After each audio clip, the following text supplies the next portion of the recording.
வணக்கம் news matrix நேர்களே. 2005 பீகாரில் ஒரு குழந்தை பிறந்திருந்ததுன்னா கிட்டத்தட்ட 20 ஆண்டு காலமாக ஒரே ஒரு சீமை தான் பார்த்துருக்கோம். அந்த குழந்தை அது வேற யாரும் இல்லை, நிதிஷ்குமார் அவர்கள் தான்.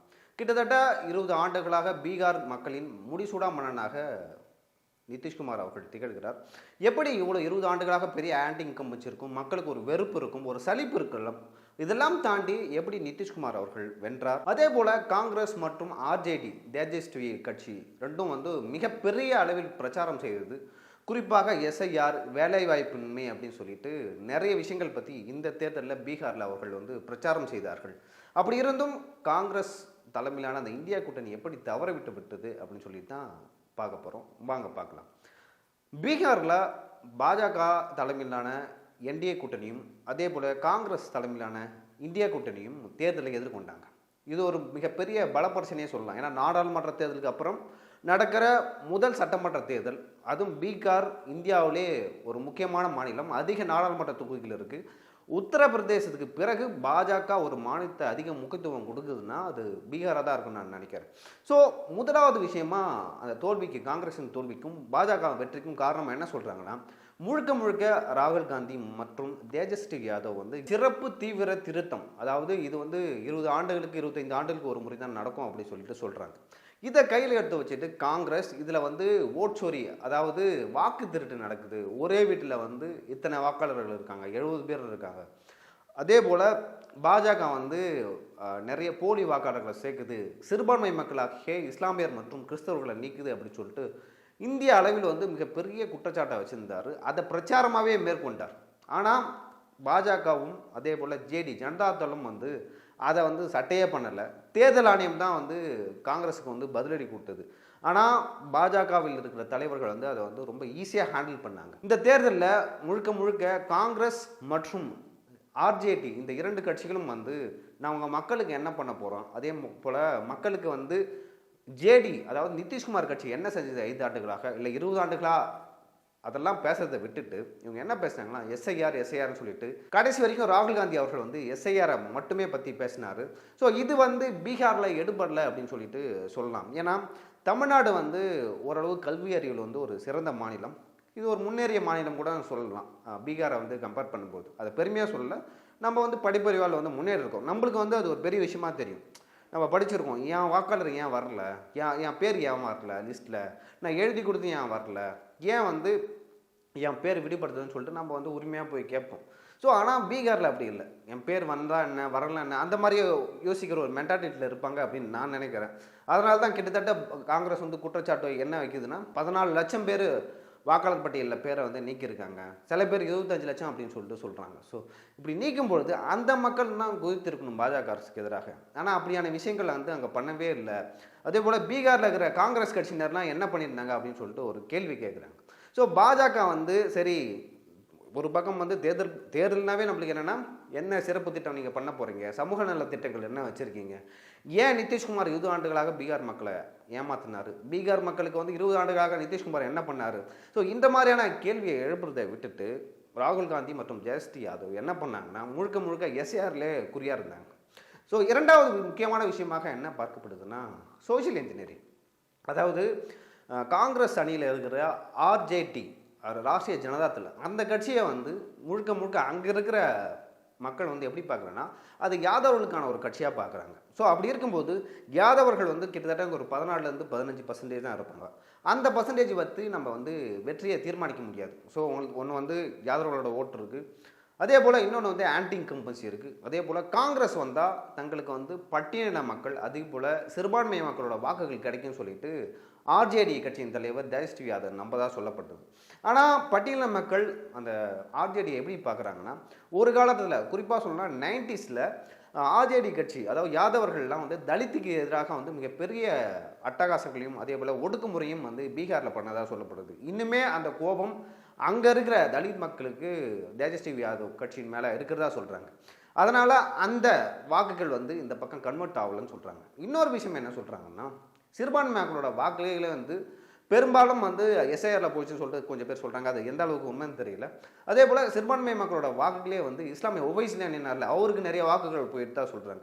ஸோ இதெல்லாம் தான் காங்கிரஸ் தோற்றுறதுக்கான காரணம். அதே போல் பீகாரில் ஆர்எஸ்எஸ் இயக்கம் வந்து மிகப்பெரிய அளவில் வேலை செய்ததாக சொல்கிறாங்க. இப்போ வந்து பீகாரில் வந்து ஒரு 10 ஜாதி சங்கங்கள் இருக்குது, இல்லை 10 ஜாதி சங்க தலைவர்கள் இருக்காங்க அப்படின்னா அந்த 10 ஜாதி சங்கம் கூடயும் அந்த 10 ஜாதி சங்க தலைவர்கள் கூடயும் வந்து ஆர்எஸ்எஸ் வந்து தொடர்பில் இருப்பாங்க. ஸோ அவர்கள் என்ன பேசணும், யாரை ஆதரிக்கணும், எந்த கட்சிக்கு ஆதரவாக பேசணும், எந்த கட்சிக்கு எதிராக பேசணும்னு சொல்லிட்டு அந்த தலைவர்களுக்கு வந்து சொன்னதாக சொல்லப்படுறது. அதே போல் அந்த தலைவர்கள்லாம் ஒரு வாட்ஸ்அப் குரூப்பில் இருப்பாங்க. அவங்களுக்கு வந்து என்ன உத்தரவு வரும்னு சொல்லிட்டு நேராக அந்த வாட்ஸ்அப் குரூப்புக்கே போகும். அதன்படி அவர்கள் செயல்பட்டாங்க. அதே போல் இந்த பக்கம் பார்த்தீங்கன்னா காங்கிரஸ் மற்றும் ஆர்ஜேடி இந்த தேர்தலை எப்படி அணுகிறாங்கன்னா, அவங்க ஒரு ஃபார்முலா பண்ணாங்க. ஒரு பக்கம் யாதவர்களோட ஓட்டு, ஒரு பக்கம் சிறுபான்மை மக்களோட ஓட்டு, இன்னொரு பக்கம் பார்த்தீங்கன்னா தலித் மக்களோட ஓட்டு. ஏன்னா காங்கிரஸ் வந்தால் தலித் மக்களோட வாக்குகள் கிடைக்கும் அப்படின்னு சொல்லிட்டு ஆர்ஜேடி நம்புது, காங்கிரஸும் அதை நம்பியது. ஆனால் பீகாரில் உள்ள பட்டியலின மக்கள் வந்து காங்கிரஸ் அதே போல் ஆர்ஜேடியை வந்து நம்பலை. அவங்க வந்து பாஜகவுக்கு தான் வாக்களித்தாங்க. அதுதான் வந்து அங்கே ரிஃப்ளெக்ட் ஆச்சு. பீகாரை பொறுத்த வரைக்கும் பிராமின்ஸோட வாக்குகளும் ஒரு முக்கியமான வாக்குகளாக டிசைடிங் ஃபேக்டராக கருதப்படுது. அதுக்கு என்ன காரணம்னா, ஸோ அவர்கள் தான் வெற்றி தோல்வியை வந்து தீர்மானிப்பாங்க.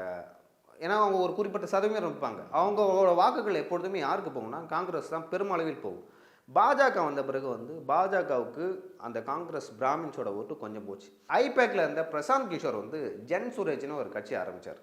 அவர் வந்து தேர்தலில் நின்னா அவர் வெற்றி பெற மாட்டார்னு அவருக்கே தெரியும், அவங்க கட்சியில் இருக்கிற எல்லாத்துக்குமே தெரியும். அவர் என்ன தைரியத்தில் நின்னார் அப்படின்னு ஒரு கேள்வி இருக்குது. அவர் வந்து பிராமின்ஸோட ஓட்டு பெருமளவில் வந்து அவருக்கும் போனதாக சொல்லப்படுகிறது. அதே போல் சிராக் பஸ்வான், ராம்விலாஸ் பஸ்வானோட பையன், ஸோ அவர் தான் வந்து இந்த தலித் வாக்குகளை, அதாவது காங்கிரஸ் கூட்டணிக்கு போக விடாமல் தடுத்த ஒரு முக்கிய காரணியாக பார்க்கப்படுகிறது. இந்தியாவில் வந்து சில கட்சிகள் தான், அதே போல் சில தலைவர்கள் தான் வந்து தலித் அரசியலை பேசி வந்து மேலே வந்தவங்க. அதில் மாயாவதி, ராம்விலாஸ் பஸ்வான், திருமாவளவன் அப்படின்னு சொல்லிட்டு கொஞ்சம் பேர் இருக்காங்க.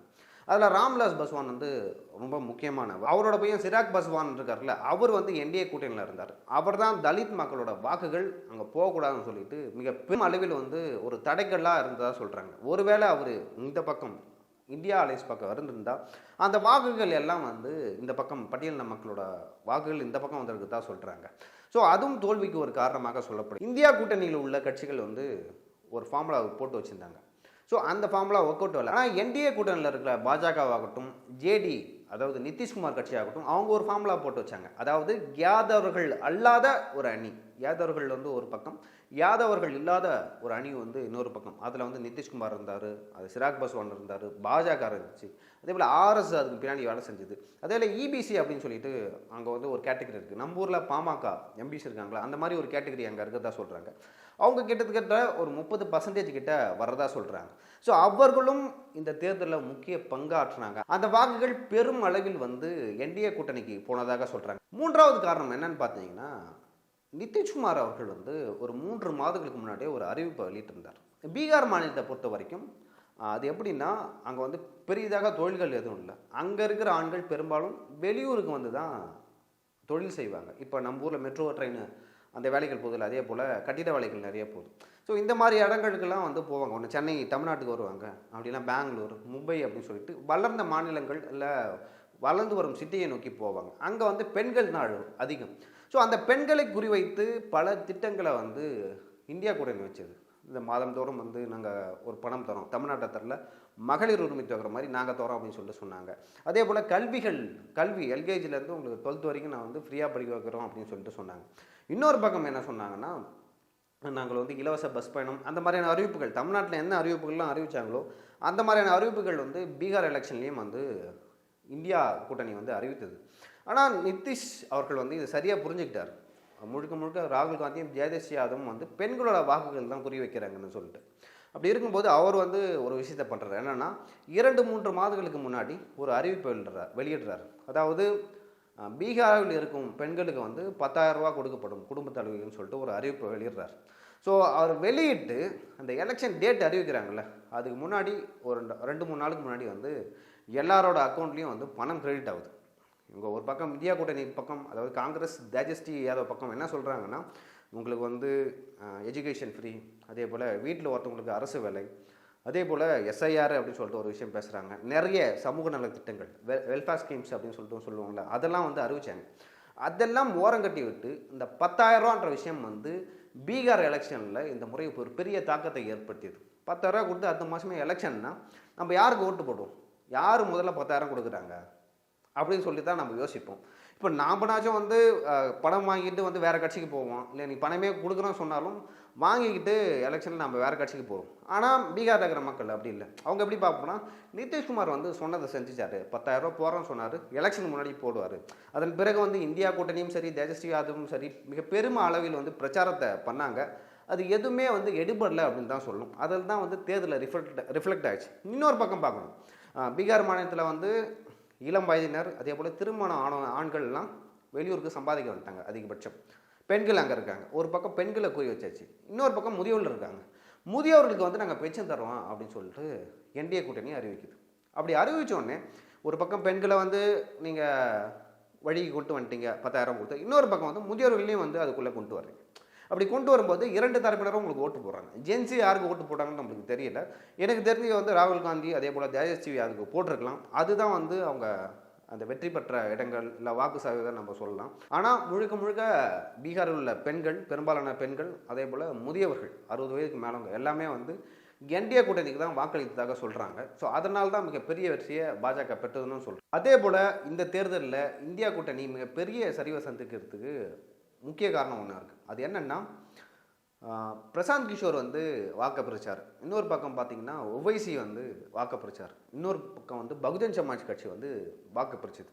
இப்படி இந்த 3 கட்சிகளும் வந்து தனித்தனியாக நின்று நிதிஷ்குமார் அவருடைய எதிர்ப்பு வாக்குகளை வந்து பிரிச்சுது அப்படின்னு சொல்லிட்டு சொல்லலாம். ஸோ பகுஜன் சமாஜ் கட்சிக்கு தெரியும் அவரோட தேர்தலில் தனியாக நின்னா வெற்றி பெற மாட்டாங்கன்னு. அவங்க வந்து இன்னொரு பக்கம் வந்து இந்தியா கூட்டணிக்கும் போகல. ஏன் அவங்க தனித்து நிற்கிறாங்கன்னு ஒரு கேள்வி இருக்குது. அதே போல் பிரசாந்த் கிஷோர் ஐபேக்கில் இருந்தார்ல, அவர் ஏன் ஜன் சுராஜ் என்ற கட்சியை ஆரம்பித்து தனித்து நிற்கணும்? அவர் வந்து ஒரு எலெக்ஷன் ஸ்ட்ராட்டஜிஸ்ட். ஸோ அவருக்கு தெரியும் நம்ம வந்து தனியாக நின்னா வெற்றி பெறுவோமா இல்லை தோல்வி அடையுமான்னு சொல்லிட்டு. அதெல்லாம் தாண்டி நிற்கிறாருன்னா அப்போ யாரோ சொல்லி நிற்கிறாரு அப்படின்னு சொல்லிட்டு அது ஒரு விஷயம். அதே போல் ஒவைசி, எங்கெல்லாம் இஸ்லாமியரோட வாக்குகள் வந்து அதிகமாக இருக்கோ அங்கெல்லாம் வந்து ஒவைசியை பார்க்கலாம். ஓவைசியை வந்து பிஜேபியின் ஒரு கையாள் அப்படின்னு சொல்லிட்டு சொல்கிறாங்க. ஏன்னா இஸ்லாமிய வாக்குகளை மிகப்பெரிய அளவில் வந்து பிரிப்பாருன்னு சொல்லிட்டு சொல்கிறாங்க. என்னை பொறுத்த வரைக்கும் மேற்கொண்டு சொன்ன விஷயங்கள் எல்லாமே தான் வந்து பீகார் எலெக்ஷனில் பாஜக கூட்டணி, அதாவது என்டிஏ கூட்டணி வெற்றி பெறுவதற்கு மிகப்பெரிய காரணங்கள். காங்கிரஸ் அதே போல் ஆர்ஜேடி இந்த கூட்டணி வந்து சறுக்குவதற்கும் முக்கிய காரணமாக பார்க்கப்படுகிறது. சரி, பீகார் தேர்தலில் எந்தெந்த கட்சி எவ்வளோ இடங்களில் போட்டிட்டாங்க, அவங்களோட வாக்கு சதவீதம் என்ன, எத்தனை இடங்களில் வந்து போட்டிட்டு வெற்றி பெற்றாங்க, இது எல்லாமே இப்போ பார்க்கலாம். ஸோ என்டிஏ கூட்டணியில் பாஜக வந்து கிட்டத்தட்ட 101 இடங்களில், அதாவது பாஜகவுக்கு 101 இடங்கள், அதே போல் ஜனதாதள் அதுக்கு வந்து 101 இடம். ஸோ 107 இடங்களில் போட்டியிட்ட பாஜக 81 இடங்களில் வெற்றி பெற்றிருக்கு. அதே போல் 101 இடங்களில் போட்டியிட்ட ஜேடி, அதாவது ஜனதாதள் வந்து 85 இடங்களில் வெற்றி பெற்றிருக்கு. அதே போல் ராம்விலாஸ் பாஸ்வான், அவங்களோட பையன் சிராக் பாஸ்வான் அவர்கள் 28 தொகுதியில் போட்டிட்டு 19 தொகுதியில் வெற்றி பெற்றிருக்கார். இந்த மாதிரி இதெல்லாம் முக்கிய கட்சிகள். இன்னொரு பக்கம் பார்த்தீங்கன்னா இந்தியா கூட்டணி, அதில் வந்து ராஷ்ட்ரிய ஜனதாதள் அந்த கட்சி பார்த்தீங்கன்னா 143 இடங்களில் போட்டிட்டு 25 இடங்களில் வெற்றி பெற்றிருக்காங்க. அதே போல் இந்திய நேஷனல் காங்கிரஸ் வந்து 61 இடங்களில் போட்டிட்டு 6 இடங்களில் வெற்றி பெற்றிருக்காங்க.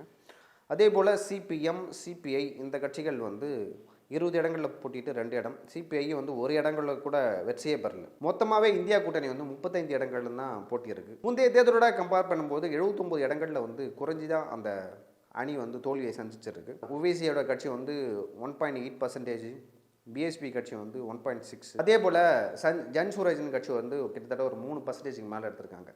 ஸோ நான் மேற்கண்டு நிறைய விஷயங்கள் சொன்னேன்ல, இந்த ரீசனால் தான் என்டிஏ கூட்டணி மிகப்பெரிய வெற்றியை பீகாரில் பெற்றது. ஸோ என்டிஏ கூட்டணி வந்து பீகாரில் பெரிய வெற்றியை பெற்றது. தமிழ்நாட்டிலும் பீகாரில் பெற்ற வெற்றி தொடருமா, எதிரொலிக்குமா அப்படின்னு சொல்லிட்டு நீங்கள் நினைக்கிறீங்களா?